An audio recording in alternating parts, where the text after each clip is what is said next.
You ask Tiger to solve. This deals with linear equations with one unknown. The final result is x equals 2.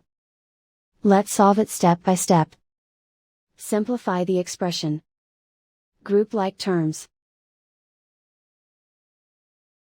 Simplify the arithmetic. Group all constants on the right side of the equation. Subtract 2 from both sides.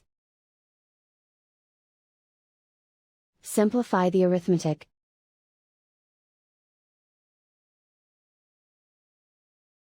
Convert the x into a positive number. Multiply both sides by -1.